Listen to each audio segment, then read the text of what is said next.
मेरा हाथ अब भी काला था, लेकिन ऐसा लग रहा था शरीर में वो कालिक समा गई हो। मेरा पूरा शरीर ही थोड़ा थोड़ा काला सा हो गया था। वो राख अब सिर्फ हाथ में नहीं, पूरे शरीर में फैल चुकी थी। कहीं ये कोई जहर तो नहीं?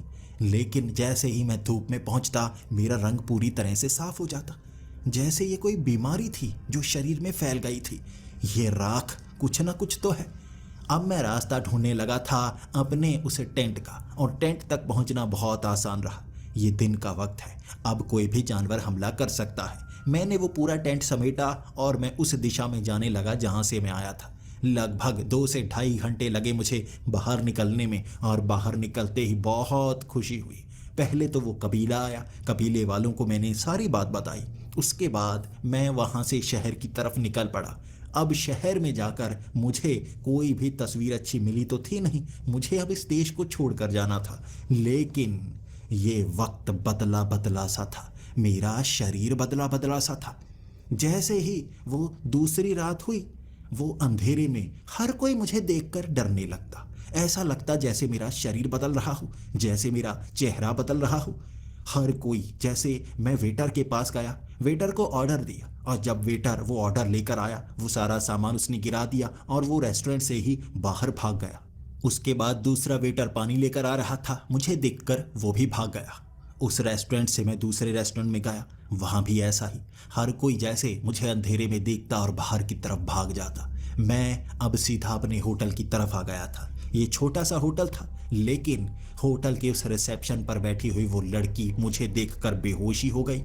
मैं अपने कमरे में गया और सीधा वॉश बेसिन के सामने लगे शीशे में देखकर खुद को हैरान हो गया। ये मैं नहीं था, कोई काला सा शैतान जिसके बाल हवा में लहरा रहे थे। भयानक सा काला चेहरा। आईने में मेरा चेहरा भयानक हो गया था, जैसे वो कालिख पूरे शरीर में छा गई हो। मुझे बहुत घबराहट हो रही थी। शैतान ने मेरे शरीर पर कब्जा कर लिया था, लेकिन कुछ भी गलत नहीं कर रहा था। बस मेरा चेहरा डरावना सा हो गया था। पूरी रात खाना खाने की कोशिश करता रहा मैं, अलग अलग जगह पर जाकर। हर कोई घबरा कर भाग जाता, मुझसे कोई मिलना ही नहीं चाहता था। इतना डरावना चेहरा हो गया था, और वो शक्तियां मेरे बालों को लहरा रही थी। मैं धुएं से बना हुआ शैतान लग रहा था, और एक रात में मैं समझ गया ये कोई शाप है जो मुझसे चिपक गया है, और इसका इलाज ढूंढने के लिए मुझे वापिस उसी जंगल में जाना होगा। मैं सुबह के वक्त ही दोबारा जंगल की तरफ बढ़ चला था, शायद जंगल में जाकर कोई इलाज मिले। सबसे पहले मैं उस कबीले में पहुंचा, और मेरे शरीर को देखकर वो कहने लगे, ये कालिक शरीर में समा रही है। रात के वक्त ये कालिक तुम्हारे शरीर पर हमला करती होगी। वहां जंगल में भूत प्रेत शैतान हर तरह की शक्ति है जो रात को नुकसान नहीं करती, लेकिन वो शक्ति अगर इस जंगल से बाहर चली जाए तो हमला भी करती है, एहसास भी दिलाती है। तुम एक ऐसे ही काले साए को राख के रूप में अपने शरीर से लगाकर बाहर ले आए हो। तुम्हें इसे वहीं पर छोड़ना होगा, वरना ये हमेशा तुम्हारे साथ चिपका रहेगा और तुम्हारी जिंदगी नर्क कर देगा। छोड़ आओ वापस उसे वहीं पर। मैंने कहा छोड़ आऊं, लेकिन कैसे छोड़ूं? क्या करूंगा उस बक्से के साथ? वो तो दोबारा खुलेगा ही नहीं। उन्होंने कहा तुम्हें वहां जाकर कोई तरीका तो ढूंढना होगा, और वहां कुछ लोग मिलेंगे जिनसे मदद मांगना, कोई तो बताएगा। वो जंगल रहस्यमय है और रात को डरने की जरूरत भी नहीं पड़ती। जाओ वहां, ढूंढो इलाज। मैं इलाज ढूंढने के लिए फिर से जंगल में बढ़ गया था। क्या करता मैं मजबूर सा हो गया था। ये कालिक मेरे शरीर में छा जाती और मुझे एक काला सा साया बना देती। मैं जंगल में बढ़ते बढ़ते सीधा उस जगह पर पहुंचा था जहां मैंने टेंट लगाया था, लेकिन मुझे इससे भी आगे जाना था। फिर से धुंध घिरी हुई थी और चादर को चीरता चीरता मैं आगे बढ़ता गया। मैं उस दलदल से पार निकला, और जैसे ही मैं उस बफे के पास पहुंचा, वो भूत प्रेत थे जो उस बफे में खाना खा रहे थे। मैं वहां पहुंचा और मुझे देखकर वो हंसने लगे, बहुत ज़्यादा खुश थे। मुझे देखते ही वो खिलखिलाकर हंसते हुए कहने लगे, अरे तुम वापस आ गए, तुम्हें हमसे डर नहीं लग रहा, और तुम तो हमारे जैसे बन गए। मैं बस उन्हें समझा पा रहा था मेरे पास क्या हुआ, और वो हंसते जा रहे थे। पहले तो वो मुझे देखकर डर रहे थे, लेकिन अब इस रूप को देखकर बहुत ज़्यादा खुश। मैं उन जैसा जो बन गया था। मैं रोए जा रहा था। मैं साधारण इंसान बनना चाहता हूँ, मैं ऐसा शैतान नहीं बनना चाहता। मैं क्या करूँ, कैसे बचूं? तो उन्होंने भी बस वही कहा, जहां से इस शैतान को लिया था वहीं छोड़ आओ, लेकिन इस राख को शरीर से कैसे निकालूं? क्या करूं मैं? उन्होंने मुझे रास्ता दिखा दिया था और चलते चलते बस मुझे खंडहर ढूंढना था। रास्ते में मुझे वो बाघ भी मिला था, करीब से सूंघ कर चला गया था और थोड़ा सा गुर्राया भी था, लेकिन नुकसान नहीं पहुंचाया। बिच्छुओं की वो खाई के पास से गुजरता हुआ आगे निकला था मैं, और सामने मुझे वो खंडहर नजर आ गए। उस खंडहर में भागता हुआ गया था, उस जंगले को हटाकर सीधा नीचे उन बक्सों के पास पहुंचा और छोटा बक्सा खोलने की कोशिश करता ही रहा। वो बक्सा खुल नहीं रहा था, उसी से तो वो राख निकली थी ना। मैंने हर कोशिश की, लेकिन वो बक्सा खुला ही नहीं। जोर लगा दिया मैंने, और उसके बाद वहीं पर मैं रोने लगा। वो बड़े बड़े बक्सों के अंदर भी देखना चाहता था, कोई बक्सा खुल नहीं रहा था।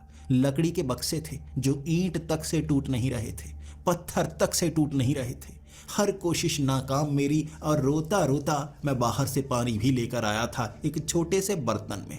मैंने वो पानी वहां उस लकड़ी पर डाला ताकि गीली लकड़ी को तोड़ पाऊं। लकड़ी भी ना टूटी, बक्सा भी ना खुला। वहीं बैठकर रोता रहा मैं, रोता रहा, और मुझे लग रहा था ये शैतान मेरा हिस्सा बन गया है, नहीं छूटेगा। तब मैं रोता रोता कहने लगा, काश काश इससे मैं छूट पाता, काश यहाँ वो मैं सेब खाता ही नहीं, काश उस सेब को मैं वापस रख देता। ये कहते ही वहां बक्से से एक आवाज आई, जैसे किसी ने कोई चीज उस बक्से में डाल दी हो। ये आवाज बक्से के अंदर से ही आई थी। कोई चीज बक्से के अंदर गिरी थी, लेकिन अंदर से ही कैसे? मैं अब उठ खड़ा हुआ और भगवान का नाम लेकर कहने लगा, बक्सा खुल जाए। वो बक्सा मेरे हाथ लगाए बिना ही खुल गया, और मैंने उस बक्से में एक सेब देखा, बिल्कुल वैसा ही सेब जैसा पहले था। अब मैं क्या करूं? कैसे इस राख को वहां पर छोड़ूं? तब मेरे ध्यान में आया, मैं जो भी चीज मांग रहा हूं वो ये बक्सा दे रहा है। सही से मांगो तो ये देता है। मैंने खुलने को कहा, ये खुल गया। मैंने कहा कि सेब काश मैं ना उठाता, इसमें सेब आ गया, इसका भी तो एक मतलब होगा। मैंने वो सेब बीच से निकाला और हाथ में पकड़ लिया, और जैसे ही मैंने हाथ में वो सेब पकड़ा, मेरे शरीर की वो सारी कालिख जैसे उस सेब पर लग गई। हाथ में सारी की सारी कालिख लगी हुई थी। और तब मैंने फिर से एक आवाज में कहा, काश ये सारी राख उस बक्से में चली जाए, मैं सेब भी वहीं पर रख दूंगा। तब मैंने वो सेब वहां पर रखा, और कालिख भी मेरे हाथ से झड़कर उस बक्से में जाने लगी। मैंने पूरा हाथ झाड़ा, और एक भी कण मेरे हाथ पर नहीं रहा। पूरी की पूरी राख झड़ गई थी और बक्से में। और तब मैंने कहा, अब बक्सा बंद हो जाए, और मैं चाहता हूं ये जो काला साया है बक्से में ही रहे। अचानक धड़ाम की आवाज आई और वो बक्सा बंद। ये कालिख शरीर से निकलकर बक्से में जा चुकी थी, और जेब से छोटा सा काला आईना मैंने निकाला और चेहरा देखा। मैं साधारण था। जैसे ही मैं उन सीढ़ियों पर चढ़ने लगा, दोबारा वो बक्सा खुला, वो राख बाहर निकली, और उस राख ने एक आकार लिया, एक भयानक सा आकार। मेरी आंखें बार बार उस चेहरे को देखती और बंद हो जाती। ऐसा भयानक चेहरा, ये काला साया था जिसका आकार डरावना सा था। मैं सीढ़ियों पर चढ़ता हुआ वहां से दूर भागना चाहता था, और पीछे से आवाज आई, अलविदा मेरे दोस्त। बस यही आवाज थी, मैं और कुछ सुन नहीं पाया, और वहां से उस सफेद चादर में घुस गया, और भागता भागता मैं आगे वाले रास्ते को चुनता गया। मुझे याद सा हो गया था बाहर निकलना कैसे है, और मन में खुशी थी, उस शैतान को छोड़ आया हूं वहीं पर। मैं उन भूतों के बफे तक पहुंचा और वहां जाकर बैठा। मैं सांस में सांस लेने लगा। उन्होंने मुझसे कहा था, आओ कुछ फल खा लो, सेब खाना चाहते हो? मैं अपना वो रोता हुआ चेहरा ऊपर उठा पाया था, और वो मेरी तरफ देखकर मुस्कुरा रहा था, मुझे चिढ़ा रहा था। वो कह रहा था, एक ही सेब है, खाना चाहोगे? थोड़ा सा मैला है, उस पर कुछ कालिख सी लगी हुई है। ये कहते ही बाकी सब भूत और वो औरतें भी हंसने लगी थी, और मैं शर्मिंदा हुआ सर नीचे झुकाकर यही कहे जा रहा था, माफ करो, कुछ नहीं खाना चाहता, बस जिंदा छोड़ दो, वापस घर जाना चाहता हूँ। और वो भी मुझे चिढ़ाते हुए, ऐसा नहीं हो सकता, मेहमान हो हमारे, कुछ तो खिलाकर भेजेंगे, और हमारे पास बस सेब ही बचा है। कहा तो है थोड़ा सा मैला है, कालिख लगी है, बाकी कोई परेशानी नहीं है। मैं वहां से भी भागने लगा था, कहीं वो पकड़कर मेरे हाथ में ऐसा मैला सेब पकड़ा ना दे, दोबारा से वो साया मुझसे चिपक ना जाए। मैं भागता गया और उनके हंसने की आवाज़ पीछे से आती गई। भागा था मैं वहां से, बड़ी तेजी से निकला और उस कबीले में पहुंचकर सांस में सांस आई थी। उन्हें भी मैंने सब सच बता दिया था और वो भी बार बार यही कहते, भूखे होगे, कुछ खाने के लिए लेकर आए। और उनमें से छोटा सा लड़का जब बोला था, सेब खाओगे, थोड़ी सी कालिख लगी है, और सब हंस पड़े थे और मैं शर्मिंदा हुआ नीचे की तरफ देखता रहा।